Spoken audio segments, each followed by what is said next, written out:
Public toilet use ಮಾಡಿದ್ರೆ in case clean ಇಲ್ಲ ಅಂದರೆ ಇನ್ಫೆಕ್ಷನ್ ಆಗೋ ಸಾಧ್ಯತೆ ಇರುತ್ತೆ ಅಂತ, ಹೌದಾ ಇದು ಅಂತ?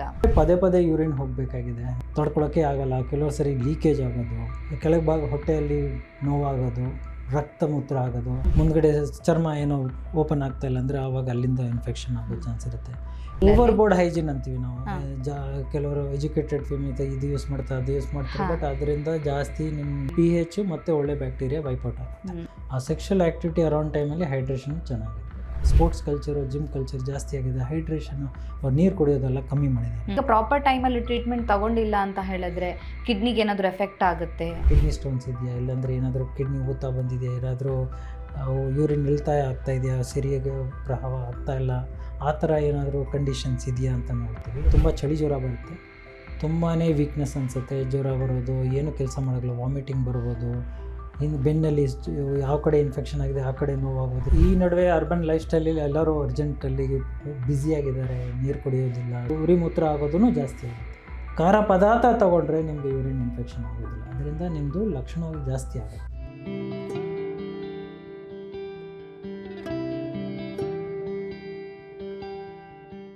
ನಮಸ್ತೆ, ನೀವು ನೋಡ್ತಾ ಇದ್ದೀರಾ ವಿಜಯ ಕರ್ನಾಟಕ.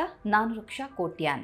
ಯೂರಿನ್ ಇನ್ಫೆಕ್ಷನ್, ಮೂತ್ರನಾಳದಲ್ಲಿ ಉಂಟಾಗುವಂಥ ಸೋಂಕು ಅಥವಾ UTA ಅಂತ ನಾವೇನು ಕರಿತೀವಿ, ತುಂಬ ಜನರಿಗೆ ಕಿರಿಕಿರಿಯನ್ನು ಉಂಟು ಮಾಡುತ್ತೆ.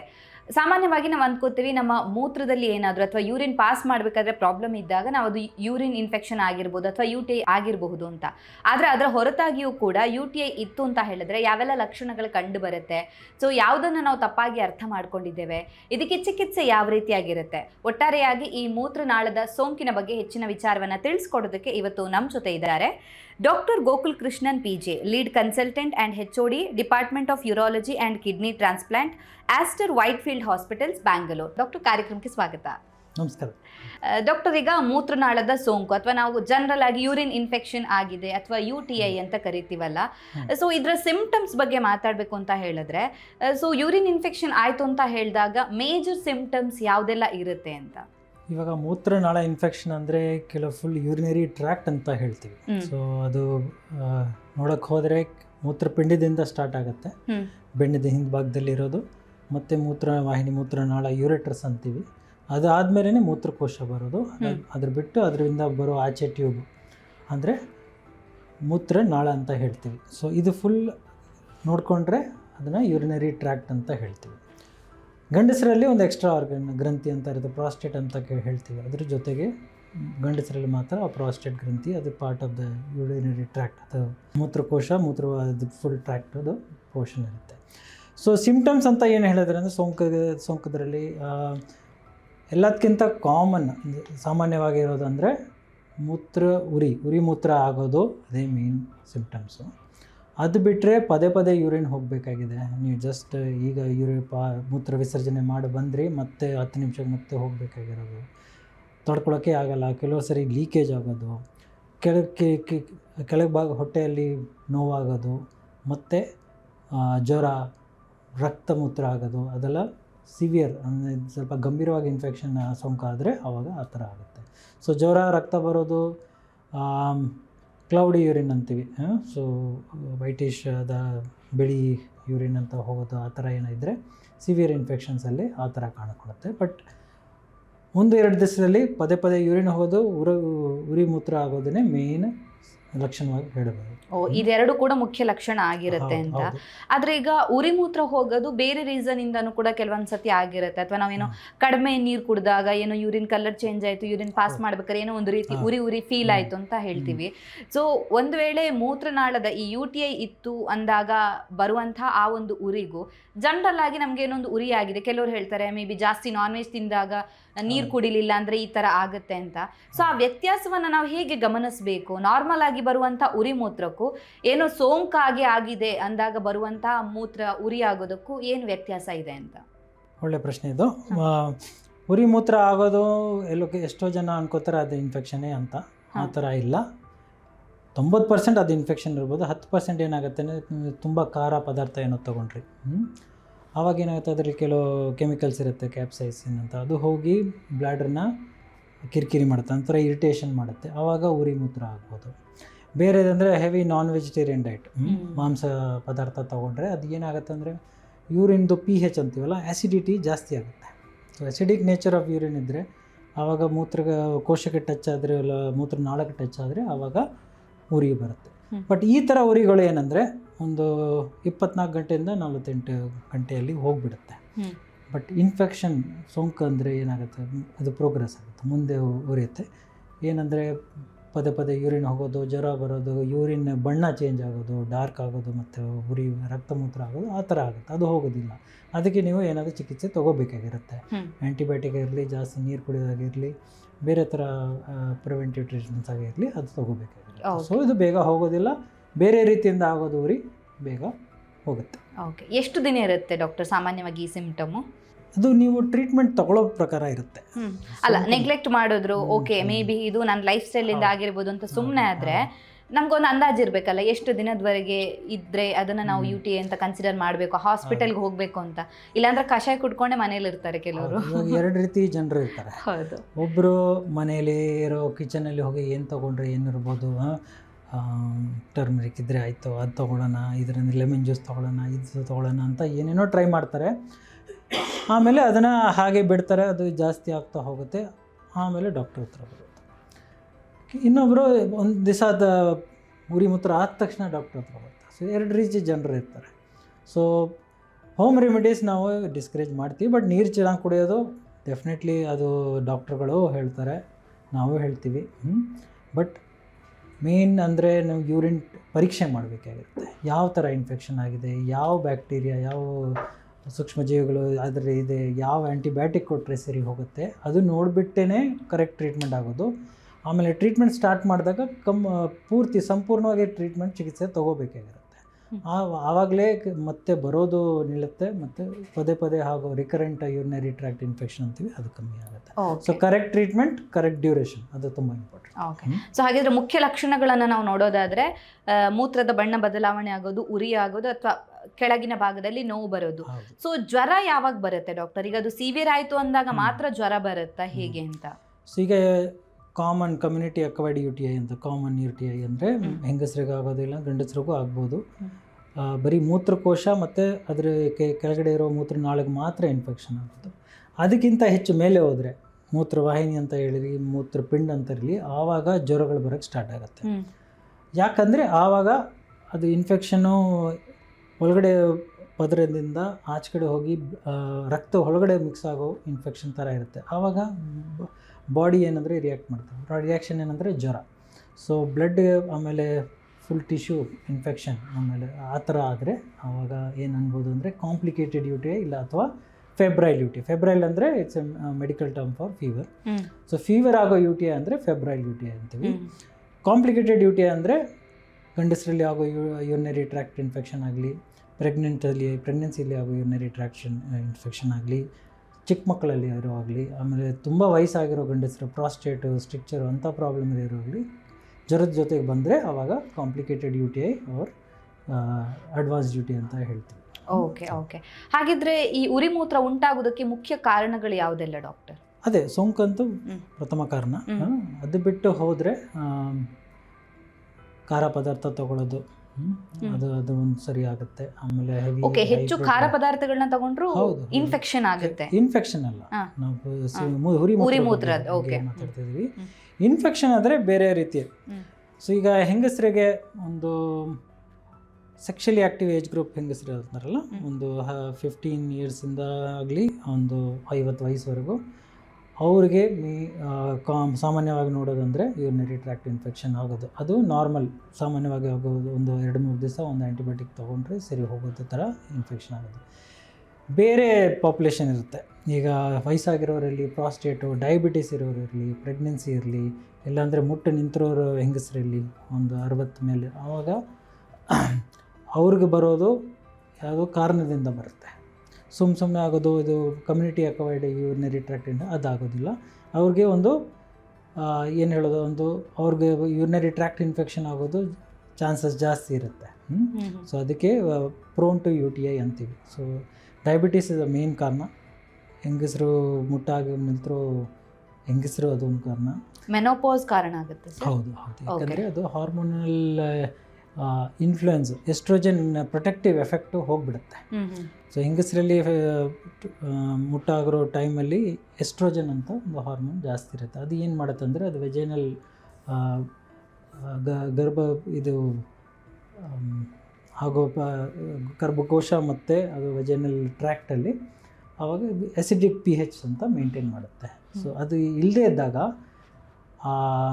ಪದರ ಅಂದರೂ ಬಂದು ಸಣ್ಣಗೆ ಆಗಿಬಿಟ್ಟು ಬ್ಯಾಕ್ಟೀರಿಯಾ ಇನ್ಫೆಕ್ಷನ್ ಆಗೋದು ಚಾನ್ಸ್ ಜಾಸ್ತಿ ಇರುತ್ತೆ. ಸೊ ಅದಕ್ಕೆ ನಿಂತಿರೋ ಹೆಂಗಸರಿಗೆ ಇನ್ಫೆಕ್ಷನ್ ಆಗೋದು ಇನ್ನೂ ಭಾಳ ಸುಲಭವಾಗಿ ಆಗುತ್ತೆ. ಓಕೆ, ಸೊ ಮೆನೋಪಾಸ್ ಆದವರಲ್ಲಿ ಈ ಯೂರಿನ್ ಟ್ರ್ಯಾಕ್ಟ್ ಇನ್ಫೆಕ್ಷನ್ ಜಾಸ್ತಿ ಆಗುತ್ತೆ ಅಂತ ಕೆಲವ್ರು ಹೇಳ್ತಾರೆ ಡಾಕ್ಟರ್. ಈಗ ಪಬ್ಲಿಕ್ ಟಾಯ್ಲೆಟ್ ಯೂಸ್ ಮಾಡಿದ್ರೆ ಇನ್ ಕೇಸ್ ಕ್ಲೀನ್ ಇಲ್ಲ ಅಂದರೆ ಇನ್ಫೆಕ್ಷನ್ ಆಗೋ ಸಾಧ್ಯತೆ ಇರುತ್ತೆ ಅಂತ, ಹೌದಾ ಇದು ಅಂತ? ಅದೊಂದು ಮೇಜರ್ ಮಿತ್ ಅಂತ ಹೇಳ್ಬೋದು. ಸೊ ಎಲ್ಲರೂ ನಮ್ಮ ಹತ್ರ ಬರೋ ಪೇಷಂಟ್ ನಾನು ಮೊನ್ನೆ ಟ್ರಾವೆಲ್ ಮಾಡಿದೆ, ಒಂದು ಪಬ್ಲಿಕ್ ಟಾಯ್ಲೆಟ್ ಯೂಸ್ ಮಾಡಿದೆ, ಆವಾಗಿಂದ ಹಿಂಗಾಯಿತು, ಅದಲ್ಲ. ಮೇನ್ಲಿ ನಿಮಗೆ ಇನ್ಫೆಕ್ಷನ್ ಆಗ್ತಿರೋ ಟ್ರಾವೆಲ್ ಮಾಡಿದಾಗಿಂದ, ಪಬ್ಲಿಕ್ ಟಾಯ್ಲೆಟ್ ಯೂಸ್ ಮಾಡಿದಾಗಿಂದ ಇಲ್ಲ. ಅಂದರೆ ಹೇಗೆ ಸರ್? ಅದು ಹೇಗಂದರೆ ಟ್ರಾವೆಲಿಂಗ್ ಮಾಡಿದಾಗ ನೀವು ಬ್ಯುಸಿಯಾಗಿರ್ತೀರ, ನೀರು ಕಮ್ಮಿ ಕುಡಿತೀರಾ, ಡಿಹೈಡ್ರೇಷನ್, ಆಮೇಲೆ ನಿಮ್ಮ ಬಾಡಿಯಿಂದ ನೀರು ಜಾಸ್ತಿ ಹೋಗುತ್ತೆ, ಯೂರಿನ್ನು ಸ್ವಲ್ಪ ಕಾನ್ಸಂಟ್ರೇಟೆಡ್ ಆಗುತ್ತೆ, ಆಮೇಲೆ ನೀವು ಯೂರಿನ್ ಪಾಸ್ ಮಾಡೋದು ಫ್ರೀಕ್ವೆನ್ಸಿ ಕಮ್ಮಿ ಆಗುತ್ತೆ. ಆವಾಗ ಏನಾಗುತ್ತೆ, ಆ ಬ್ಯಾಕ್ಟೀರಿಯಾ ಅಂತ ಜರ್ಮ್ಸ್ ಇರುತ್ತಲ್ಲ, ಅದು ತುಂಬ ಬೇಗ ಭಾಳ ಟೈಮ್ ಸಿಗುತ್ತೆ ಮೂತ್ರಕೋಶ ಒಳಗಡೆ ಹೋಗಿ ಅದನ್ನ ಇನ್ಫೆಕ್ಷನ್ ಇದು ಮಾಡೋದು. ಸೊ ಅದಕ್ಕೋಸ್ಕರನೇ ಇನ್ಫೆಕ್ಷನ್ ಆಗೋದು. ಬಟ್ ಪಬ್ಲಿಕ್ ಟಾಯ್ಲೆಟ್ ಯೂಸ್ ಮಾಡಲೇಬೇಕು ನೀವು ಟ್ರಾವೆಲಿಂಗ್ನ. ಸೊ ನೀವು ಯಾವಾಗಲೂ ಅದನ್ನು ರಿಲೇಟ್ ಮಾಡ್ತಾರೆ. ಅನ್ಲೆಸ್ ಪಬ್ಲಿಕ್ ಟಾಯ್ಲೆಟ್ ವಾಟರ್ ತುಂಬಾ ಕಂಟ್ಯಾಮಿನೇಟೆಡ್ ಇದ್ದರೆ, ಪಬ್ಲಿಕ್ ಟಾಯ್ಲೆಟ್ ಕೂತಿರೋ ಟಾಯ್ಲೆಟ್ ಸೀಟಿಂದ ನಿಮಗೆ ಇನ್ಫೆಕ್ಷನ್ ಆಗೋ ಚಾನ್ಸ್ ತುಂಬ ಕಮ್ಮಿ ಇದೆ. ಓಕೆ, ಸೊ ಹಾಗಿದ್ರೆ ನೀರು ಕಡಿಮೆ ಕುಡಿಯೋದು ಕೂಡ UTI ಬರೋದಕ್ಕೆ ಕಾರಣ ಆಗುತ್ತೆ? ಖಂಡಿತ ಅದೇ ಕಾರಣ. ಟ್ರಾವೆಲಿಂಗಲ್ಲಿ ನೀವು ಡಿಹೈಡ್ರೇಷನ್ ಆಗುತ್ತೆ, ಅದೇ ಥರ ನೀರು ಕಮ್ಮಿ ಕುಡಿದ್ರೆ ನಿಮ್ಮ ಯೂರಿನ್ ಫಾರ್ಮೇಷನ್ ಕಮ್ಮಿ ಆಗುತ್ತೆ, ನಿಮ್ಮ ಮೂತ್ರಪಿಂಡಗಳು ನೀರು ನಿಮ್ಮ ಬಾಡಿ ಫಂಕ್ಷನ್ಗೋಸ್ಕರ ಇಟ್ಕೊಳ್ಳುತ್ತೆ, ಯೂರಿನಲ್ಲಿ ಶೇಖರಣೆ ಆಗೋದಿಲ್ಲ. ಸೊ ಅದೇನಾಗುತ್ತೆ, ತುಂಬ ಹೊತ್ತು ಕಮ್ಮಿ ಯೂರಿನ್ ಪಾಸ್ ಮಾಡ್ತೀರಾ, ಬ್ಯಾಕ್ಟೀರಿಯಾ ಇನ್ಫೆಕ್ಷನ್ ಆಗೋ ಚಾನ್ಸ್ ಜಾಸ್ತಿ ಟೈಮ್ ಸಿಗುತ್ತೆ, ಅಷ್ಟರಲ್ಲೇ ಇನ್ಫೆಕ್ಷನ್ ಉಂಟು. ಓಕೆ, ಇನ್ನು ಕೆಲವರು ಯೂರಿನ್ ವಿಚಾರಕ್ಕೆ ಬಂದಾಗ ತುಂಬ ಹೊತ್ತು ಯೂರಿನನ್ನು ಹೋಲ್ಡ್ ಮಾಡಿ ಇಟ್ಕೋತಾರೆ. ಅಂದರೆ ಏನೋ ನಂಗೆ ಅರ್ಜೆಂಟ್ ಮೀಟಿಂಗ್ ಇದೆ ಅಥವಾ ನಾನು ಟ್ರಾವೆಲ್ ಮಾಡ್ತಾ ಇದ್ದೀನಿ ಏನೋ ಒಂದು ಕಾರಣಕ್ಕೋಸ್ಕರ. ಸೊ ಹೆಚ್ಚು ಹೊತ್ತು ಯೂರಿನನ್ನು ನಾವು ಹಿಡಿದಿಟ್ಕೊಳ್ಳೋದು ಏನಾದರೂ ಸಮಸ್ಯೆನ ಉಂಟು ಮಾಡುತ್ತಾ ಅಂತ? ಅದೇ ಸೇಮ್ ಲಾಜಿಕ್ ಅಲ್ಲೂ ಅಪ್ಲೈ ಆಗುತ್ತೆ. ನೀವು ಜಾಸ್ತಿ ಯೂರಿನ್ ಹೋಲ್ಡ್ ಮಾಡ್ತಾನೆ ಇದ್ದರೆ ನಿಮಗೆ ಬ್ಯಾಕ್ಟೀರಿಯಾ ಅದು ಬೇಸಿಕ್ಲಿ ನಿಮ್ಮ ಹೆಂಗಸರಿಗೆ ಅಂತ ನೋಡಿದ್ರೆ ಮೂತ್ರನಾಳ ತುಂಬ ಸಣ್ಣದಿರುತ್ತೆ. ಸೊ ಬ್ಯಾಕ್ಟೀರಿಯಾ ಬರೀ ಒಂದು 4-5 ಸೆಂಟಿಮೀಟರ್ ಟ್ರಾವೆಲ್ ಮಾಡಬೇಕು ಇನ್ಫೆಕ್ಷನ್ ಮಾಡೋಕ್ಕೆ. ಸೊ ನೀವು ಯೂರಿನ್ ಪಾಸ್ ಮಾಡಿದಾಗ ಅವಾಗವಾಗ ಫ್ಲಶ್ ಮಾಡಿಲ್ಲ ಅಂದರೆ ಆ ಬ್ಯಾಕ್ಟೀರಿಯಾ ನಿಮ್ಮ ಜೆನಿಟಲ್ ಏರಿಯಾ ಪ್ರೈವೇಟ್ ಪಾರ್ಟ್ಸಿಂದ ಹೋಗಿ ಮೂತ್ರಕೋಶ ಮೇಲೆ ಕೂತ್ಕೊಂಡು ಇನ್ಫೆಕ್ಷನ್ ಮಾಡುತ್ತೆ. ಸೊ ಅದಕ್ಕೋಸ್ಕರನೇ ಜಾಸ್ತಿ ಹೊತ್ತು ಹೋಲ್ಡ್ ಮಾಡಬಾರ್ದು ಅಂತ ಯಾವಾಗಲೂ ಹೇಳ್ತೀವಿ. So basically basic life style changes ಮಾಡಬೇಕಾಗಿರುತ್ತೆ definitely for sexually active ladies. Okay, ಹಾಗಿದ್ರೆ ಮುಖ್ಯವಾದ ಕಾರಣ ಅಂತ ಹೇಳಿದ್ರೆ ಪಬ್ಲಿಕ್ ಟಾಯ್ಲೆಟ್ ಯೂಸ್ ಮಾಡೋದಲ್ಲ, ಅದ್ರ ಬದಲಾಗಿ ನಾವು ನೀರು ಕಡಿಮೆ ಕುಡಿಯೋದು, ಡಿಹೈಡ್ರೇಷನ್, ಹೆಚ್ಚು ಖಾರವಾಗಿರೋ ಆಹಾರಗಳನ್ನು ಸೇವಿಸಿದ್ರೆ ಈ ಒಂದು ಪ್ರಾಬ್ಲಮ್ ಬರುವಂಥ ಚಾನ್ಸಸ್ ಇರುತ್ತೆ ಅಂತ. ಅದಕ್ಕಿಂತ ಜಾಸ್ತಿ ಇಷ್ಟಪಡ್ತೀನಿ ಒಂದು ಯಂಗರ್ ಹೆಂಗಸರಲ್ಲಿ ಆಫ್ಟರ್ ಸೆಕ್ಷುವಲ್ ಆಕ್ಟಿವಿಟಿನೇ ಮೇನ್ ಕಾರಣ ಬೇಸಿಕ್ಲಿ. ಓಕೆ, ಸೆಕ್ಷುಯಲಿ ಆಕ್ಟಿವ್ ಆಗಿರ್ಬೇಕಾದ್ರೆ ಯಾವ ಅಂದರೆ ಹೈಜೀನ್ ಮೇಂಟೈನ್ ಮಾಡದೇ ಇರೋದು ಹೇಗೆ? ಹಾಗಲ್ಲ, ಅದು ಸೆಕ್ಷುವಲ್ ಆಕ್ಟಿವಿಟಿ ಇಟ್ಸೆಲ್ಫ್ ಆ ಸಿಕ್ರೇಷನ್ ಜಾಸ್ತಿ ಆಗಿ ಆ ಬ್ಯಾಕ್ಟೀರಿಯಾ ಕೌಂಟ್ ಜಾಸ್ತಿ ಆಗಿ ಅದು ಯೂರಿನರಿ ಟ್ರ್ಯಾಕ್ಟ್ಗೆ ಒಳಗಡೆ ಹೋಗುತ್ತೆ. ಸೊ ಅದಕ್ಕೆ ನಾವು ಪ್ರತ್ಯೇಕ ಕಪಲ್ಸ್ಗೆ ಹೇಳ್ತಾ ಇರ್ತೀವಿ, before and after intercourse wash ಮಾಡೋದು with normal water, not with very strong chemicals. ಆಮೇಲೆ ಇಮಿಡಿಯೇಟಾಗಿ ಹೆಂಗಸರು ಎಸ್ಪೆಷಲಿ ಯೂರಿನ್ ಪಾಸ್ ಮಾಡಬೇಕಾಗಿರುತ್ತೆ. ಆ ಸೆಕ್ಷುವಲ್ ಆ್ಯಕ್ಟಿವಿಟಿ ಅರೌಂಡ್ ಟೈಮಲ್ಲಿ ಹೈಡ್ರೇಷನ್ ಚೆನ್ನಾಗಿರಬೇಕು.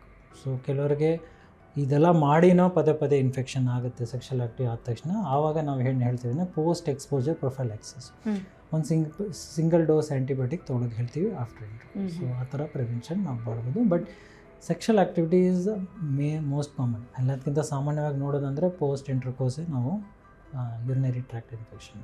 ಓಕೆ, ಸೊ ಬೇರೆ ಹೈಜಿನ್ ಏನು ಅಷ್ಟೊಂದು ಮ್ಯಾಟ್ರ್ ಆಗೋದಿಲ್ಲ ಇಲ್ಲ. ಅಂದರೆ ಈ UTI ಹೇಳ್ತಾ ಇರೋದು ಪರ್ಟಿಕ್ಯುಲರ್ ಓವರ್ ಬೋರ್ಡ್ ಹೈಜಿನ್ ಅಂತೀವಿ ನಾವು. ಕೆಲವರು ಎಜುಕೇಟೆಡ್ ಫೀಮೇಲ್ ಇದು ಯೂಸ್ ಮಾಡ್ತಾರೆ, ಅದು ಯೂಸ್ ಮಾಡ್ತಾರೆ, ಬಟ್ ಅದರಿಂದ ಜಾಸ್ತಿ ನಿಮ್ಮ ನಾರ್ಮಲ್ ಒಳ್ಳೆ ಬ್ಯಾಕ್ಟೀರಿಯಾಗಳಿಂದ pH ಮತ್ತು ಒಳ್ಳೆ ಬ್ಯಾಕ್ಟೀರಿಯಾ ವೈಪೌಟ್ ಆಗುತ್ತೆ. ಸೊ ಓವರ್ ಕ್ಲೀನ್ ಮಾಡೋದು ಎಫೆಕ್ಟ್ ಆಗುತ್ತೆ. ಸೋಂಕು ಮಾಡೋ ಸೂಕ್ಷ್ಮಗಳು ಅದು ಜಾಸ್ತಿ ಆಗ್ಬಿಡುತ್ತೆ, ಬೇಗ ಫ್ರೀಕ್ವೆಂಟ್ ಆಗಿ ಇನ್ಫೆಕ್ಷನ್. ಓಕೆ, ಜನರಲ್ ಆಗಿ UTI ಅಂದ ತಕ್ಷಣ ನಾವು ಅದು ಪುರುಷರಿಗಿಂತ ಮಹಿಳೆಯರಲ್ಲೇ ಹೆಚ್ಚಾಗಿ ಬರುತ್ತೆ ಅಂತ ಹೇಳ್ತಾರೆ. ಸೊ ನೀವು ಈಗ ಹೇಳಿರುವಂಥ ಈ ಎಲ್ಲ ಕಾರಣಗಳೇ ಮಹಿಳೆಯರಲ್ಲಿ ಹೆಚ್ಚಾಗಿ UTI ಬರೋದಕ್ಕೆ ಒಂದು ಅಂಶ ಆಗಿರಬಹುದಾ, ಅಥವಾ ಬೇರೆ ಏನಾದರೂ ಮಹಿಳೆಯರಲ್ಲಿ UTI ಬರೋದಕ್ಕೆ ಕಾರಣಗಳಿದೆಯಾ? ಹೌದು, ಖಂಡಿತವಾಗಿದೆ. ಇದು ಕಾಮನ್. ರೆಗ್ಯುಲರಾಗಿ ನಾವು ಯೂರಿನರಿ ಟ್ರ್ಯಾಕ್ಟ್ ಇನ್ಫೆಕ್ಷನ್ ನೋಡೋಕ್ಕೆ ನಾವು ಕಾರಣ ಹೇಳಿದ್ದೀವಿ. ಬೇರೆದಂದರೆ ಡಯಾಬಿಟಿಸ್ ಅಂತ ಒಂದು ಹೇಳಿದೆ. ಡಯಾಬಿಟೀಸಲ್ಲಿ ಏನಾಗುತ್ತೆ ಅಂದರೆ ನಿಮ್ಮದು ಇಮ್ಯುನಿಟಿ ಕಮ್ಮಿ ಆಗುತ್ತೆ. ಯೂರಿನಲ್ಲಿ ಜಾಸ್ತಿ ಶುಗರ್ ಇದ್ದರೆ ಅದರಲ್ಲಿ ಸುಲಭವಾಗಿ ಅದು ಬ್ಯಾಕ್ಟೀರಿಯಾಗಳು ಬಂದು ಬೆಳೆಯುತ್ತೆ. ಇನ್ನೊಂದಂದರೆ ಡಯಾಬಿಟಿಸ್ ಸುಮಾರು ವರ್ಷದಿಂದ ಅಂದರೆ ನ್ಯೂರೋಪತಿ ಅಂತ ಆಗುತ್ತೆ. ಸೊ ಬ್ಲ್ಯಾಡರ್, ನಿಮ್ಮ ಮೂತ್ರಕೋಶ ಪಂಪ್ ಮಾಡಿ ಯೂರಿನ್ನ ಆಚೆ ತೆಗೆಯೋದು ಅದೆಲ್ಲ ಕಷ್ಟ ಆಗುತ್ತೆ. ಸ್ವಲ್ಪ ಯೂರಿನ್ ಉಳ್ಕೊಳ್ಳೋದು ಆ ಥರ ಇದ್ದರೆ ಇನ್ಫೆಕ್ಷನ್ ಇನ್ನೂ ಜಾಸ್ತಿ ಆಗೋ ಚಾನ್ಸ್ ಇರುತ್ತೆ. ಸೊ ಡಯಾಬಿಟಿಕ್ ನ್ಯೂರೋಪತಿ ಕೂಡ ಕಾರಣ ಆಗುತ್ತೆ. ಹೌದು, ತುಂಬ ವರ್ಷದಿಂದ ಡಯಾಬಿಟಿಸ್ ಇರೋರಿಗೆ ಡಯಾಬಿಟಿಕ್ ನ್ಯೂರೋಪತಿ, ಬ್ಲ್ಯಾಡರ್ ಡಿಸ್ಫಂಕ್ಷನ್ ಅಂತ ಹೇಳ್ತೀವಿ. ಸೊ ಅಂಡರ್ ಆ್ಯಕ್ಟಿವ್ ಬ್ಲ್ಯಾಡರ್ ಅಂತ ಹೇಳ್ತೀವಿ. ಆವಾಗ ಏನಾಗುತ್ತೆ, ನಿಮ್ಮ ಮೂತ್ರ ಫುಲ್ ವಿಸರ್ಜನೆ ಮಾಡೋಕ್ಕಾಗಲ್ಲ. ಸೊ ಕೆಲವೊಂದು ಉಳಿತಾಯದಲ್ಲಿ ಇನ್ಫೆಕ್ಷನ್ ಆಗೋದು ಜಾಸ್ತಿ. ಅವಾಗ ಒಂದು ಕ್ವಶನ್ ಬರುತ್ತೆ ಡಾಕ್ಟರ್, ಈಗ ಡಯಾಬಿಟಿಸ್ ಇದ್ದ ಎಲ್ರಿಗೂ ಈ ಥರ ಚಾನ್ಸಸ್ ಹೆಚ್ಚಿರುತ್ತಾ, ಅಥವಾ ಅನ್ಕಂಟ್ರೋಲ್ಡ್ ಡಯಾಬಿಟಿಸ್ ಇದ್ದವರಿಗೆ ಈ ಚಾನ್ಸಸ್ ಇರುತ್ತಾ ಅಂತ? ಅನ್ಕಂಟ್ರೋಲ್ಡ್ ಡಯಾಬಿಟಿಸ್ ಡೆಫಿನೆಟ್ಲಿ ಇರುತ್ತೆ. ಬಟ್ ಕಂಟ್ರೋಲ್ ಆಗಿರೋ ಡಯಾಬಿಟಿಸ್ ಸುಮಾರು ವರ್ಷದಿಂದ ಇರೋರು ಅವ್ರಿಗೆ ಬೇರೆ ಥರ ಪ್ರಾಬ್ಲಮ್, ನ್ಯೂರೋಪತಿಕ್ ಪ್ರಾಬ್ಲಮ್, ಇಲ್ಲ ಅಂದರೆ ಇಮ್ಯುನಿಟಿ ಇಶ್ಯೂಸ್ ಇರ್ತದೆ, ಅದು ಪ್ರಾಬ್ಲಮ್. ಶುಗರ್ ಇರೋದಿಲ್ಲ ಯೂರಿನಲ್ಲಿ, ಬಟ್ ಬೇರೆ ಪ್ರಾಬ್ಲಮ್ಸ್. ಡಯಾಬಿಟಿಸ್ ಯಾವ ಥರ ಇನ್ಫೆಕ್ಷನ್ ಜಾಸ್ತಿ ಮಾಡುತ್ತೆ, ಲೈಕ್ ಇಮ್ಯುನೋ ಸಪ್ರೆಸ್ ಸ್ಟೇಟ್ ಇರುತ್ತೆ. ಬೇಸಿಗೆ ಡಯಾಬಿಟಿಸ್ ಅಂದರೆ ನಿಮಗೆ ಇಮ್ಯುನಿಟಿ ಕಮ್ಮಿ ಇರುತ್ತೆ. ಆಮೇಲೆ ಮೂತ್ರಕೋಶ ವಿಸರ್ಜನೆ ಮಾಡೋದು, ಅದು ಕೆಪಾಸಿಟಿ ಕ್ಷಮತೆ ಇದಾದರೆ ಕಮ್ಮಿ ಆಗುತ್ತೆ. ಓಕೆ. ಸೊ ಪುರುಷರಿಗೆ ಈ UTI ಬರೋದು ರೇರ್ ಅಂತ ಹೇಳ್ತಾರೆ, ಬಟ್ ನಿಮ್ಮ ಎಕ್ಸ್ಪೀರಿಯನ್ಸಲ್ಲಿ ಪುರುಷರಿಗೂ UTI ಬಂದಿರೋದನ್ನು ನೋಡಿದ್ದೀರಾ ಹೆಚ್ಚಾಗಿ? ಅಲ್ಲ, ನಾವು ಪೇಷಂಟ್ ಜಾಸ್ತಿ ನೋಡಿದ್ರೆ ಡೆಫಿನೆಟ್ಲಿ ನಾವು ಸುಮಾರು ಯೂರಿನರಿ ಟ್ರ್ಯಾಕ್ಟ್ ಇನ್ಫೆಕ್ಷನ್ ನೋಡ್ತೀವಿ. ಎಲ್ಲದಕ್ಕೆ ಕಾಮನ್ ಗ್ರೂಪ್ ಅಂದರೆ 3 ಗ್ರೂಪಲ್ಲಿ ಡಿವೈಡ್ ಮಾಡ್ಬೋದು. ಒಂದು ಮಕ್ಕಳು, ಇನ್ನೊಂದು ಯಂಗ್ ಅಡಲ್ಟ್ಸ್, ಗಂಡಸರು 20ಇಂದ 40 ವಯಸ್ಸು, 50 ವಯಸ್ಸು, 50ಇಂದ ಮೇಲೆ. ಸೊ ಎಲ್ಲದಕ್ಕಿಂತ ಕಾಮನ್ ಇನ್ಫೆಕ್ಷನ್ ಸೋಂಕು ಆಗೋದಂದರೆ 50ಇಂದ ಮೇಲೆ ಇರೋ ಗಂಡಸರಿಗೆ ಆಗುತ್ತೆ. ಯಾಕಂದರೆ ಆವಾಗ ಅವ್ರಿಗೆ ಪ್ರಾಸ್ಟೇಟ್ ಬೆಳೆಯುತ್ತೆ. ಪ್ರಾಸ್ಟೇಟ್ ಅಂತ ಗ್ರಂಥಿ ಬೆಳೆಯುತ್ತೆ. ಅದು ಏನು ಮಾಡುತ್ತೆ ಅಂದರೆ ಯೂರಿನ್ಗೆ ತಡ ಮಾಡುತ್ತೆ. ತಡ ಮಾಡಿದಾಗ ಮೂತ್ರಕೋಶದಲ್ಲಿ ಉಳಿತಾಯ ಜಾಸ್ತಿ ಆಗುತ್ತೆ. ಆವಾಗ ಅದರಲ್ಲಿ ಈ ಮೂತ್ರಕೋಶ ಉಳಿತಾಯ ಜಾಸ್ತಿ ಆದರೆ ಇನ್ಫೆಕ್ಷನ್ ಆಗುತ್ತೆ. ಅದರ ಮೇಲೆ ಡಯಾಬಿಟೀಸು ಅದೆಲ್ಲ ವಯಸ್ಸಲ್ಲಿ ಜಾಸ್ತಿ ಇದ್ದರೆ ಅದು ಬೇರೆ ಈ ಡಬಲ್ ದ ರಿಸ್ಕ್ ಫ್ಯಾಕ್ಟರ್ ಅಂತ ಹೇಳ್ಬೋದು. ಸೊ ಇದು ಒಂದು. ಸೊ ಅದು ಕಾಮನ್ ಆಗಿ ನೋಡೋದು. ಇನ್ನೊಂದು ಮಕ್ಕಳಲ್ಲಿ ಸುಮ್ಮನೆ ಯೂರಿನರಿ ಟ್ರ್ಯಾಕ್ಟ್ ಇನ್ಫೆಕ್ಷನ್ ಆಗಲ್ಲ, ಬಟ್ ಬೇರೆ ಪ್ರಾಬ್ಲಮ್ ಮುಂದ್ಗಡೆ ಹುಡುಗರಿಗೆ ಅದು ಮುಂದ್ಗಡೆ ಚರ್ಮ ಏನೋ ಓಪನ್ ಆಗ್ತಾಯಿಲ್ಲ ಅಂದರೆ ಆವಾಗ ಅಲ್ಲಿಂದ ಇನ್ಫೆಕ್ಷನ್ ಆಗೋ ಚಾನ್ಸ್ ಇರುತ್ತೆ. Urinary tract abnormalities, congenital abnormalities ಹೇಳ್ತೀವಿ. ಯೂರಿನ್ ಹೋಗೋಕ್ಕೆ ಏನೋ ಪ್ರಾಬ್ಲಮ್, ವಾಯ್ಡಿಂಗ್ ಡಿಸ್ಫಂಕ್ಷನ್ ಅಂತೀವಿ, ಇಲ್ಲಾಂದರೆ ಪೋಸ್ಟಿಯರ್ ಹತ್ರ ವಾಲ್ ಅಂತಾರೆ, PUJ ಪೆಲ್ವಿಯುರೇಟೆಡ್ ಜಂಕ್ಷನ್ ಅಂತ. ಆ ಥರ ಉಳಿತಾಯ ಬ್ಲಾಕ್ ಆಗೋ ಕಂಡೀಷನ್ಸ್ ಇದ್ದರೆ ಇನ್ಫೆಕ್ಷನ್ ಜಾಸ್ತಿ ಆಗುತ್ತೆ. ಬಟ್ ಇವಾಗ ಜಾಸ್ತಿ ನಾವು ನೋಡ್ತಾ ಇರೋದಂದರೆ ಯಂಗ್ ಅಡಲ್ಟ್ಸ್ 20 to 50 ಇಯರ್ಸಲ್ಲಿ. ಆವಾಗ ಇನ್ಫೆಕ್ಷನ್ ಮುಂಚೆಕ್ಕಿಂತ ಜಾಸ್ತಿ. ಅದು ಅರ್ಬನ್ ಲೈಫ್ ಸ್ಟೈಲ್ ಅಂತ ಹೇಳ್ಬೋದು. ಅವ್ರು ಡಿಹೈಡ್ರೇಷನ್ ಜಾಸ್ತಿ ಇರ್ಬೋದು. ಈ ನಡುವೆ ಎಲ್ಲರೂ ಜಿಮ್ಗೆ ಹೋಗಿ ಡಿಹೈಡ್ರೇಷನ್ ಎಲ್ಲ ಮಾಡಿ ಇನ್ಫೆಕ್ಷನ್ ಆಗಿ ಬರ್ತಾರೆ. ಯೂರಿನ್ ಕಾನ್ಸಂಟ್ರೇಟ್ ಇರುತ್ತೆ. ಸೊ ಈ ಗ್ರೂಪಲ್ಲಿ ನಾವು ಜಾಸ್ತಿ ನೋಡ್ತಾ ಈ ನಡುವೆ ಒಂದು 10 ವರ್ಷದಿಂದ ನೋಡಿದ್ರೆ ಇವಾಗ ಜಾಸ್ತಿ ಆಗಿದೆ. ಯಾಕಂದರೆ basically sports culture, gym culture ಜಾಸ್ತಿ ಆಗಿದೆ. ಹೈಡ್ರೇಷನು, ಅವ್ರು ನೀರು ಕುಡಿಯೋದೆಲ್ಲ ಕಮ್ಮಿ ಮಾಡಿದ್ದಾರೆ. ಆ ಸಿಚುವೇಷನಲ್ಲಿ ಯಂಗ್ ಗಂಡಸರಿಗೆ ಸುಮಾರು ಸೀರಿಯಸ್ ಇನ್ಫೆಕ್ಷನ್ ಅವರಲ್ಲಿ ಏನಾಗುತ್ತೆ ಅಂದರೆ special type of infection called prostatitis. Prostate ಅಂತ ಗ್ರಂಥಿ ಹೇಳಿದ್ನಲ್ಲ, ಅಲ್ಲಿಗೆ ಇನ್ಫೆಕ್ಷನ್ ಆಗೋ ಚಾನ್ಸಸ್ ಜಾಸ್ತಿ ಇರುತ್ತೆ. ಅಂಥ ಇದಕ್ಕೆ ಒಂದು 4-5 ದಿವಸ ಆ್ಯಂಟಿಬಯೋಟಿಕ್ ತೊಗೊಂಡ್ರೆ ಸಾಲಲ್ಲ. ಸೊ ಅದೊಂದು ಕೆಲವು ಸರಿ 2 ವಾರ 4 ವಾರ ಆ್ಯಂಟಿಬಯೋಟಿಕ್ ನಡೀತಾ ಇರುತ್ತೆ. ಸೊ ಅದು ಸ್ಪೆಷಲ್ ಟೈಪ್ ಆಫ್ ಇನ್ಫೆಕ್ಷನ್ ಅಂತ ಹೇಳ್ಬೋದು. ಅದನ್ನು ಬಿಟ್ಟರೆ specific infection, sexually transmitted, chlamydia, gonorrhoea, TB, tuberculosis ಅಂತ ಬೇರೆ special type of urinary tract infection ಅದನ್ನು ನೋಡ್ತೀವಿ. ಓಕೆ. ಹಾಗಿದ್ರೆ ಟ್ರೀಟ್ಮೆಂಟ್ ಅಂತ ಬಂದಾಗ ಜನರಲ್ ಆಗಿ UTI ಬಂತು ಅಂತ ಹೇಳಿದ್ರೆ ಆಂಟಿಬಯೋಟಿಕ್ಸ್ ಕೊಡ್ತಾರೆ ಅಂತ ಹೇಳ್ತಾರೆ. ಸೊ ಅದು ಒಂದೇ ಟ್ರೀಟ್ಮೆಂಟ್ ಅಂದರೆ ಬೆಸ್ಟ್ ಟ್ರೀಟ್ಮೆಂಟ್ ಆಪ್ಷನ್ ಅಂತ ಹೇಳಿದ್ರೆ ಅದು ಒಂದೇ ಆಗಿರುತ್ತಾ, ಅಥವಾ ಸಿವಿಯಾರಿಟಿ ಮೇಲೆ ಹೋಗ್ಬೋದು? ಈಗ ಕೆಲವರಿಗೆ ನೀವು ಹೇಳಿದ್ರಿ ಜ್ವರ ಒಂದು ಸ್ವಲ್ಪ ಸಿವಿಯರ್ ಆದರೆ ಜ್ವರ ಕೂಡ ಕಾಣಿಸ್ಕೊಳ್ಳುತ್ತೆ ಅಂತ. ಸೊ ಒಬ್ಬ ಪರ್ಸನ್ಗೆ UTI ಇದ್ದಾಗ ಸ್ಟಾರ್ಟಿಂಗಲ್ಲಿ ಬರೋದಕ್ಕೂ 1-2 ದಿನ ಬಿಟ್ಟು ಸ್ವಲ್ಪ ಸಿವಿಯರ್ ಆದಮೇಲೆ ಬರೋದಕ್ಕೂ ಅವಾಗ ಕೊಡುವ ನೀವು ಟ್ರೀಟ್ಮೆಂಟಲ್ಲಿ ಏನಾದರೂ ಡಿಫ್ರೆನ್ಸ್ ಇರುತ್ತಾ ಡಾಕ್ಟರ್, ಹೀಗೆ ಅಂತ? ಹೌದು, ಅವ್ರು ಯಾವ ಸ್ಟೇಜಲ್ಲಿ ಬರುತ್ತಾರೆ ಅದ್ರ ಮೇಲೆ ಡಿಪೆಂಡ್. ಈಗ ನಾರ್ಮಲಾಗಿ ನಾವು ಸಾಮಾನ್ಯವಾಗಿ ನೋಡೋದು community acquired urinary tract infection ಹೆಂಗಸರಲ್ಲಿ ಆದರೆ ಯೂಶ್ವಲಿ ಕೆಲವು ಸರಿ ಒಂದೇ ಸಿಂಗಲ್ ಡೋಸ್ ಆಫ್ ಆ್ಯಂಟಿಬಯೋಟಿಕ್ ಸಾಕು. ಬಟ್ ನಮ್ಮ ಹತ್ರ ಬಂದರೆ ನಾವು ಫಸ್ಟ್ ಟೆಸ್ಟ್ ಮಾಡಿ ನೋಡ್ತೀವಿ. ಯಾಕಂದರೆ ನಾವು ಯಾವ ಬ್ಯಾಕ್ಟೀರಿಯಾ ಇದೆ, ಯಾವ ಥರ ಅದು ಬೆಳೀತಾ ಇದೆ, ಯಾವ ಆ್ಯಂಟಿಬಯೋಟಿಕ್ಗೆ ಅದು ಸೆನ್ಸಿಟಿವಿಟಿ ಪ್ಯಾಟರ್ನ್ ಇದೆ ಅಂತ ನಾವು ನೋಡ್ತೀವಿ. ಕಲ್ಚರ್ ಆ್ಯಂಡ್ ನೀವು ನೋಡಿರಬೇಕು, ಯೂರಿನ್ ಕಲ್ಚರ್ ಆ್ಯಂಡ್ ಸೆನ್ಸಿಟಿವ್ ಅಂತ ಹೇಳ್ತೀವಿ. ಅದನ್ನು ಮಾಡಿನೇ ನಾವು ಸ್ಟಾರ್ಟ್ ಮಾಡೋದು. ಯೂರಿನ್ ಟೆಸ್ಟ್ ಆದಮೇಲೆ ಹೌದು. ಕೆಲವ್ರಿಗೆ ಸಿವಿಯರ್ ಇದ್ದರೆ ಸ್ಯಾಂಪಲ್ ಕೊಟ್ಬಿಟ್ಟು ನಾವು ಸ್ಟಾರ್ಟ್ ಮಾಡಿ ಆಮೇಲೆ ರಿಪೋರ್ಟ್ ಬಂದಾದ್ಮೇಲೆ ಏನೋ ಚೇಂಜ್ ಮಾಡಬೇಕಂದ್ರೆ ಮಾಡ್ತೀವಿ. ಬಟ್ ಇಲ್ಲಿ ಎಲ್ಲದಕ್ಕೆ ಮುಖ್ಯವಾದದ್ದು ಏನಂದರೆ ಕರೆಕ್ಟ್ ಟ್ರೀಟ್ಮೆಂಟ್ ಮಾಡಬೇಕು, ಸಂಪೂರ್ಣವಾಗಿ ಮಾಡಬೇಕು. 5 to 7 days ಇದ್ದರೆ 5 to 7 days. ಯಾಕಂದರೆ ಕೆಲವರು ನೋಡಿದ್ದೀನಿ, ನಾವು ಬರ್ಕೊಡ್ತೀವಿ 7 ದಿವಸಕ್ಕೆ 2 ದಿವಸಕ್ಕೆ ನಿಲ್ಲಿಸ್ಬಿಡ್ತಾರೆ, ಚೆನ್ನಾಗಾಯಿತು ಡಾಕ್ಟ್ರೇ ಸರಿ ಹೋಯ್ತು ಅಂತ. ಆವಾಗ ಮತ್ತೆ 1-2 ವಾರ ಬಿಟ್ಟು ಅದೇ ಇನ್ಫೆಕ್ಷನ್ ಮತ್ತೆ ಬೆಳೆಯುತ್ತೆ. ಸೊ ಪದೇ ಪದೇ ಒಬ್ಬರಿಗೆ UTI ಬರ್ತಾ ಇದೆ ಅಂತ ಹೇಳಿದಾಗ ಯಾವ ಪಾಯಿಂಟ್ ಆಫ್ ವ್ಯೂಲಿ ಎಚ್ಚೆತ್ಕೋಬೇಕಾಗುತ್ತೆ ಅವರು ಅಂತ? ಈಗ ಒಂದ್ಸತಿ ಬಂದ್ರು ಟ್ರೀಟ್ಮೆಂಟ್ ತಗೊಂಡ್ರು, ಓಕೆ ಕಡಿಮೆ ಆಯಿತು, ಆ್ಯಂಟಿಬಯೋಟಿಕ್ಸ್ ತಗೊಂಡು ಮತ್ತೆ 1 ತಿಂಗಳು ಬಿಟ್ಟು ಅಥವಾ ಪದೇ ಪದೇ ಒಂದು ಪರ್ಸನಿಗೆ ಬರ್ತಾ ಇದೆ ಅಂದಾಗ ಏನು ಗಮನಿಸಬೇಕಾಗುತ್ತೆ? ಹೌದು, ಪದೇ ಪದೇ ಅಂದರೆ ಮೆಡಿಕಲ್ ಟರ್ಮಿನಾಲಜಿ ಅಂದರೆ ರಿಕರೆಂಟ್ UTI. ರಿಕರೆಂಟ್ UTI ಅಂದರೆ ಅದರ ಡೆಫಿನೇಷನ್ ಹೇಳಕ್ಕೆ ಹೋದರೆ 6 ತಿಂಗಳಲ್ಲಿ 2 ಸರಿಗಿಂತ ಜಾಸ್ತಿ ಆಗೋದು, ಇಲ್ಲಾಂದರೆ 1 ವರ್ಷಕ್ಕೆ 3 ಸರಿಗಿಂತ ಇದು ಸ್ಟ್ಯಾಂಡರ್ಡ್ ಡೆಫಿನೇಷನ್.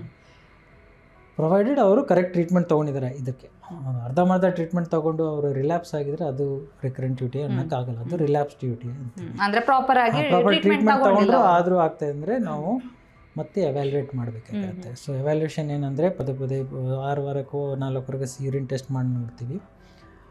ಬೇರೆ ಸ್ಕ್ಯಾನಿಂಗು, ಸ್ಟೋನ್ಸ್ ಇದೆಯಾ, ಕಿಡ್ನಿ ಸ್ಟೋನ್ಸ್ ಇದೆಯಾ, ಇಲ್ಲಾಂದರೆ ಏನಾದರೂ ಕಿಡ್ನಿ ಊತ ಬಂದಿದೆ, ಏನಾದರೂ ಯೂರಿನ್ ಇಳ್ತಾಯ ಆಗ್ತಾಯಿದೆಯಾ, ಸರಿಯಾಗಿ ಪ್ರವಾಹ ಆಗ್ತಾಯಿಲ್ಲ, ಆ ಥರ ಏನಾದರೂ ಕಂಡೀಷನ್ಸ್ ಇದೆಯಾ ಅಂತ ನೋಡ್ತೀವಿ. ಇನ್ನೊಂದು ಡಯಾಬಿಟಿಸ್ ಎವ್ಯಾಲ್ಯೂಯೇಟ್ ಮಾಡ್ತೀವಿ. ಬ್ಲ್ಯಾಡರ್ ಔಟ್ಲೆಟ್ ಅಬ್ಸ್ಟ್ರಕ್ಷನ್ ಅಂತ ಒಂದು ಸ್ಪೆಷಲ್ ಎಂಟಿಟಿ ಇದೆ. ಪ್ರಾಸ್ಟೇಟ್ ಬಂದು ಬ್ಲ್ಯಾಡರ್ ಔಟ್ಲೆಟ್ ಅಬ್ಸ್ಟ್ರಕ್ಷನ್ ಮಾಡುತ್ತೆ. ಬಟ್ ಬೇರೆಯವ್ರಿಗೂ ಬ್ಲ್ಯಾಡರ್ ಔಟ್ಲೆಟ್ ಅಬ್ಸ್ಟ್ರಕ್ಷನ್ ಆಗ್ಬೋದು, ಸ್ಟ್ರಿಕ್ಚರ್ ಅಂತ ಒಂದು ಕಂಡೀಷನ್ ಇದೆ. ಆ ಥರ ಎಲ್ಲ ಎವ್ಯಾಲ್ಯೂಯೇಟ್ ಮಾಡ್ತೀವಿ. ಮೂತ್ರ ಹೋಗೋಕ್ಕೆ, ಫ್ರೀಯಾಗಿ ಹೋಗೋಕ್ಕೆ ಏನೋ ತೊಂದರೆ ಆಗ್ತಾಯಿದೆ ಅಂತ ಅದನ್ನು ಚೆಕ್ ಮಾಡ್ತೀವಿ. ಇನ್ನೊಂದು ನ್ಯೂರಾಲಜಿಕಲ್ ಇಲ್ನೆಸ್. ಸ್ಪೈನಲ್ ಕಾರ್ಡ್ ನಿಮ್ಮ ಮೂತ್ರಕೋಶನ ಕಂಟ್ರೋಲ್ ಮಾಡುತ್ತೆ. ನರ್ವ್ಸ್ ಬ್ರೈನಿಂದ ಬರೋ ಇಂಪಲ್ಸಸ್ಸು ನಿಮ್ಮ ಮೂತ್ರಕೋಶನ ಕಂಟ್ರೋಲ್ ಮಾಡಿ ಅದರಲ್ಲಿ ಏನೋ ತೊಂದರೆ ಇದೆಯಾ, ಸ್ಪೈನಲ್ ಕಾರ್ಡ್ ಏನೋ ತೊಂದರೆ ಇದೆ ಅದನ್ನು ನೋಡ್ತೀವಿ. ಬೇರೆ ಪ್ರಿಸಿಪಿಟೇಟಿವ್ ಕಂಡೀಷನ್, ಟ್ರಾನ್ಸ್ಪ್ಲಾಂಟ್ ಏನೋ ಆಗಿದೆಯಾ, ಕಿಡ್ನಿ ಟ್ರಾನ್ಸ್ಪ್ಲಾಂಟ್ ಆಗಿದ್ದರೆ ಅವರು ತಗೊಳ್ಳೋ ಮೆಡಿಸಿನಿಂದ ಇನ್ಫೆಕ್ಷನ್ ಆಗೋ ಚಾನ್ಸಸ್ ಇರುತ್ತೆ. ಇಲ್ಲಾಂದರೆ ಆಟೋ ಇಮ್ಯೂನ್ ಡಿಸೀಸಸ್ಸು, ಇವಾಗ ರಿಮೋಟೆಡ್ ಆರ್ಥರೈಟಿಸ್ ಇರಲಿ, ಇದರಲ್ಲಿ ಬೇರೆ ಸುಮಾರು ಸ್ಟೀರಾಯ್ಡ್ ಅಂಥದ್ದು ಮಾತ್ರೆಗಳು ತೊಗೋತಾ ಇರ್ತಾರೆ. ಅಂಥದ್ದೇನಿದ್ರೆ ಅದು ನೋಡಬೇಕಾಗಿರುತ್ತೆ. ಸೊ ಆ ಥರ ಒಂಥರ ನಾವು ಇನ್ವೆಸ್ಟಿಗೇಟ್ ಮಾಡಬೇಕಾಗಿರುತ್ತೆ. ಒಂಥರ ಡಿಟೆಕ್ಟಿವ್ ಹೆಂಗೆ ಮಾಡ್ತಾರೋ ಅದನ್ನು ನಾವು ನೋಡಬೇಕಾಗಿ ಏನಕ್ಕೆ ಈ ಥರ ಬರ್ತಾಯಿದ್ದೀನಿ. ಸಾಮಾನ್ಯವಾಗಿ ನೋಡೋಕೆ ಹೋದರೆ ಡಯಾಬಿಟೀಸು, ಇಲ್ಲಾಂದರೆ ಕಿಡ್ನಿ ಸ್ಟೋನ್ಸ್ ಇರ್ತವೆ, ಇಲ್ಲಾಂದರೆ ಬ್ಲ್ಯಾಡರ್ ಔಟ್ಲೆಟ್ ಅಬ್ಸ್ಟ್ರಕ್ಷನ್, ಇದೇ 3 ಕಾರಣ ಸಾಮಾನ್ಯವಾಗಿ ನೋಡೋದು. ಅದು ಬಿಟ್ಟು ಬೇರೆ ಏನೋ ಮಾತ್ರೆ ತೊಗೋತಾ ಇದ್ದಾರೆ, ನ್ಯೂರಲಾಜಿಕ್ ಇನ್ಫ್ಲುಯೆನ್ಸು ಅದರಿಂದ. ಒಂದು ವೇಳೆ ಈಗ ಪ್ರಾಪರ್ ಟೈಮಲ್ಲಿ ಟ್ರೀಟ್ಮೆಂಟ್ ತಗೊಂಡಿಲ್ಲ ಅಂತ ಹೇಳಿದ್ರೆ ಕಿಡ್ನಿಗೆ ಏನಾದರೂ ಎಫೆಕ್ಟ್ ಆಗುತ್ತೆ, ಆ ಥರ ಏನಾದರೂ ಹೇಳೋದಕ್ಕಾಗುತ್ತಾ? ಕಿಡ್ನಿ ಮೇಲೆ ಅದು ಪರಿಣಾಮವನ್ನು ಬೀರ್ಬೋದಾ ಅಂತ? ಈಗ ಕಿಡ್ನಿ ಸ್ಟೋನ್ ಒಂದು ಕಡೆ ಇದ್ದರೆ ಅದರ್ ದೆನ್ ಕಿಡ್ನಿ ಪ್ರಾಬ್ಲಮ್ಸ್ ಏನಾದರೂ? ಸೊ ನೀವು ಕೇಳಿದ್ದು ಅಂದರೆ ಕಿಡ್ನಿ ಇನ್ಫೆಕ್ಷನ್, ಅದನ್ನು ಪೈಲೋನೆಫ್ರೈಟಿಸ್ ಅಂತ ಒಂದು ಸಪ್ರೇಟ್ ಎಂಟಿಟಿ ಇದೆ. ಆವಾಗ ಏನಾಗುತ್ತೆ, ತುಂಬ ಚಳಿ ಜ್ವರ ಬರುತ್ತೆ, ತುಂಬಾ ವೀಕ್ನೆಸ್ ಅನಿಸುತ್ತೆ, ಜ್ವರ ಬರೋದು, ಏನು ಕೆಲಸ ಮಾಡೋಲ್ಲ, ವಾಮಿಟಿಂಗ್ ಬರ್ಬೋದು, ಇನ್ನು ಬೆನ್ನಲ್ಲಿ ಯಾವ ಕಡೆ ಇನ್ಫೆಕ್ಷನ್ ಆಗಿದೆ ಆ ಕಡೆ ನೋವಾಗೋದಿಲ್ಲ ಅಂತ 2 ಕಡೆ ಮೂತ್ರಪಿಂಡ ಇನ್ಫೆಕ್ಷನ್ ಆಗಿದರೆ ಆವಾಗಲೂ ಇನ್ಫೆಕ್ಷನ್. ಆ ಪರಿಸ್ಥಿತಿಯಲ್ಲಿ ಏನು ಮಾಡ್ತೀವಿ ಅಂದರೆ ಅಡ್ಮಿಟ್ ಮಾಡಿ ಇಂಜೆಕ್ಷನ್ ಆ್ಯಂಟಿಬಯೋಟಿಕ್ಸ್ ಕೊಡಬೇಕಾಗಿರುತ್ತೆ. ಕೆಲವು ಸರಿ ಅಪ್ ಟು 4 ವಾರನೂ ಕೊಡಬೇಕಾಗಿರುತ್ತೆ. ಏನು ಪಸ್ ಫಾರ್ಮಿಂಗ್ ಇನ್ಫೆಕ್ಷನ್ ಆ ಥರ ಏನಿಗೆ ಇನ್ಫೆಕ್ಷನ್ ಆದರೆ ಒಂದು 4 ವಾರದಿಂದ 6 ವಾರನೂ ಇಂಜೆಕ್ಷನ್ ಆ್ಯಂಟಿಬಯೋಟಿಕ್ ತೊಗೋಬೇಕಾಗಿರ್ಬೋದು. ಆ ಥರ ಸಿಚುವೇಷನ್ ಎಲ್ಲಿ ನೋಡ್ತೀವಿ ಅಂದರೆ ವಯಸ್ಸಾಗಿರೋ ಹೆಂಗಸರು, ಡಯಾಬಿಟೀಸ್ ಇರೋರು, ಸ್ಟೋನು ಇದೆ ಆ ಥರವ್ರಿಗೆ ಜಾಸ್ತಿ ಆಯ್ತು, ಒಂದು 4 ವಾರವರೆಗೂ ಆ್ಯಂಟಿಬಯೋಟಿಕ್ ಬೇಕಾಗಿರ್ಬೋದು. ಸೊ ಆ ಥರ ಪರಿಸ್ಥಿತಿ ಬಂದರೆ ಆಸ್ಪತ್ರೆಯಲ್ಲಿ ಭರ್ತಿಯಾಗಿ ನೀವು ಮಾಡಬೇಕಾಗಿರುತ್ತೆ. ಇಂಜೆಕ್ಷನ್ ತೊಗೊಂಡು ಬ್ಲಡ್ ಟೆಸ್ಟ್ ಎಲ್ಲ ನಾರ್ಮಲೈಸ್ ಅದು ಸರಿ ಹೋದ್ಮೇಲೆ ನಾವು ಡಿಸ್ಟರ್ಬ್ ಮಾಡೋದು. ಯೂರಿನ್ ಪ್ರಾಬ್ಲಮ್ ಜೊತೆಗೆ back pain, lower back pain ಬಂತು ಅಂದಾಗಲೂ ಕೂಡ ಎಚ್ಚೆತ್ಕೋಬೇಕಾ ಅಂತ? ಲೋವರ್ ಬ್ಯಾಕ್ ಪೇನ್ ಅಂತ ಕಾಮನ್ ಸಿಂಪ್ಟಮ್ ಇಲ್ಲ, ಬಟ್ ಅನ್ಟ್ರೀಟೆಡ್ ಕಿಡ್ನಿ ಕೆಳಗಡೆನೇ ಇರೋದು ಒಂದು ಸ್ವಲ್ಪ ಆ ಥರ ಕಾನ್ಷಿಯಸ್ ಆಗುತ್ತೆ. Lower back pain, kidney infection ಆದರೆ ಮೇಲ್ಗಡೆ ಬೆನ್ನಿಗೆ ಪೇನ್ ಬರುತ್ತೆ, ಬಟ್ ಲೋವರ್ ಬ್ಯಾಕ್ ಪೇನು ಆಗ್ಬೋದು. ಬ್ಲ್ಯಾಡರ್ ಇನ್ಫೆಕ್ಷನ್ಲಿ ಕೆಲವು ಸರಿ ಲೋವರ್ ಬ್ಯಾಕ್ ಪೇನ್ ಆಗುತ್ತೆ, ಬಟ್ ಅದು ಮುಖ್ಯವಾದ ಲಕ್ಷಣ ಅಲ್ಲ. ಬಟ್ ಆ ಥರ ಇದ್ದರೆ ಬೇರೆ ಬ್ಯಾಕ್ ಪೇನ್ ಕಾಮನ್ ಕಾಸಸ್ನ, ಸಾಮಾನ್ಯವಾಗಿ ಆಗೋ ಕಾಸಸ್ನ ಕಾರಣಗಳನ್ನ ತೆಗೆದುಬಿಟ್ಟು ಆಮೇಲೆ ಅದನ್ನು ಇನ್ವೆಸ್ಟಿಗೇಟ್ ಮಾಡಿಬಿಟ್ಟೇ ಆಮೇಲೆ ಮೂತ್ರಕೋಶ ಮೇಲೆ ಡಿಪೆಂಡ್ ಮಾಡಬೇಕು. ಓಕೆ ಡಾಕ್ಟರ್, ಹಾಗಿದ್ರೆ ಕೊನೆಯದಾಗಿ ಹೇಳಬೇಕು ಅಂತ ಹೇಳಿದ್ರೆ ಈ UTI ಬರದೇ ಇರೋ ರೀತಿಯಲ್ಲಿ ಪ್ರಿವೆಂಟ್ ಮಾಡೋದಕ್ಕೆ ನಿಮ್ಮ ಕಡೆಯಿಂದ ಏನಾದರೂ ಸಲಹೆಗಳಿದೆಯಾ? ಸೊ ಮೂತ್ರಕೋಶದಲ್ಲಿ ಸೋಂಕು ಆಗಬಾರ್ದು ಅಂತ ಹೇಳಿದ್ರೆ ನಿಮ್ಮ ಕಡೆಯಿಂದ ಏನಾದರೂ ಟಿಪ್ಸ್? ಹೌದು, ಈ ನಡುವೆ ಅರ್ಬನ್ ಲೈಫ್ ಸ್ಟೈಲಲ್ಲಿ ಎಲ್ಲರೂ ಅರ್ಜೆಂಟಲ್ಲಿ ಬ್ಯುಸಿಯಾಗಿದ್ದಾರೆ, ನೀರು ಕುಡಿಯೋದಿಲ್ಲ. ಸೊ ಮೇನ್ ಅಂದರೆ ಹೈಡ್ರೇಷನ್, ನೀರು ಕುಡಿಬೇಕು. ಆ ಡ್ಯೂರೇಷನ್ ಕರೆಕ್ಟಾಗಿ 2-3 ಗಂಟೆಗೆ ಯೂರಿನ್ ಪಾಸ್ ಮಾಡೋದು ಒಳ್ಳೆಯದು. ಟ್ರಾವೆಲ್ ಮಾಡ್ತಾ ಇದ್ರೂ ಬ್ರೇಕ್ ತೊಗೊಂಡು ನೀವು ಯೂರಿನ್ ಪಾಸ್ ಮಾಡಬೇಕಾಗಿರುತ್ತೆ. ಆಮೇಲೆ ನೀವು ನಿಮ್ಮ ಹೆಲ್ತ್ ಚೆಕಪ್ಸ್ ಮಾಡ್ಕೋಬೇಕು. ಏನೋ ಡಯಾಬಿಟೀಸ್ ಅನ್ಟ್ರೀಟೆಡ್ ಡಯಾಬಿಟೀಸ್ ಏನಿದೆ ಅಂತ ನೋಡಬೇಕು. ಆ ಹೆಲ್ತ್ ಚೆಕ್ಕಲ್ಲಿ ಅಲ್ಟ್ರಾಸೌಂಡ್ ಸ್ಕ್ಯಾನ್ ಎಲ್ಲ ಮಾಡಿ ಕಿಡ್ನಿ ಸ್ಟೋನ್ಸು ಅಂಥದ್ದೇನೋ ಇದೆಯಾ, ನಿಮ್ಮ ಮೂತ್ರಕೋಶ ಏನಾದರೂ ಥಿಕ್ಕಾಗಿದೆ ಅದೆಲ್ಲ ನೋಡ್ತಾರೆ. So health check is one of the main thing ನೀವು ನೋಡಬೇಕಾಗಿರುತ್ತೆ. ಬೇರೆ ಏನಾದರೂ ಅನ್ಡಿಟೆಕ್ಟೆಡ್ ಕಾಸ್ ಪದೇ ಯೂರಿನ್ ಇನ್ಫೆಕ್ಷನ್ ಆಗೋದಕ್ಕೆ ನೋಡಬೇಕಾಗಿರುತ್ತೆ. ಅದು ಬಿಟ್ಟು ಸೆಕ್ಷುವಲ್ ಹೈಜೀನ್ ನಾನು ಹೇಳ್ದಂಗೆ ನೀವು ಬಿಫೋರ್ ಆ್ಯಂಡ್ ಆಫ್ಟರ್ ಕೇರ್ ಮಾಡಬೇಕಾಗುತ್ತೆ. ಸೊ ಬೇಸಿಕ್ಲಿ ಹೆಲ್ತಿ ಡಯಟ್ ಅಷ್ಟೇ. ಅದು ಬಿಟ್ಟು ನಿಮ್ಮ ಕಡೆಯಿಂದ ಜಾಸ್ತಿ ಏನು ಮಾಡೋಕ್ಕಿಲ್ಲ. ಆದಾಗ ಕರೆಕ್ಟ್ ಟ್ರೀಟ್ಮೆಂಟು ಸಂಪೂರ್ಣವಾಗಿ ಕಂಪ್ಲೀಟ್ ಟ್ರೀಟ್ಮೆಂಟ್ ತೊಗೋಬೇಕು, ಅಷ್ಟೇ ಹೇಳ್ಬಿಡ್ತೀನಿ. ಅಂದರೆ ಈಗ ಟ್ರೀಟ್ಮೆಂಟ್ ತಗೊಳ್ಳೋ ಟೈಮಲ್ಲಿ ಇಂಥದ್ದೇ ಫುಡ್ ಸೇವನೆ ಮಾಡಬೇಕು.